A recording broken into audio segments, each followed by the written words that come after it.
pembangunan Aceh yang berakibat pada kegagalan pemerintah Aceh dalam penggunaan anggaran pembangunan untuk mensejahterakan rakyat. Peristiwa mangkraknya Waduk Gertau dan dikeluarkannya proyek Tol Aceh dari program strategis nasional tidak boleh terulang lagi di masa depan.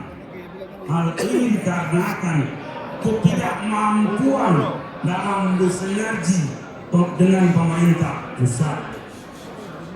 Kita bersyukur dalam pemimpinan kami yang singkat beberapa waktu yang lalu telah berhasil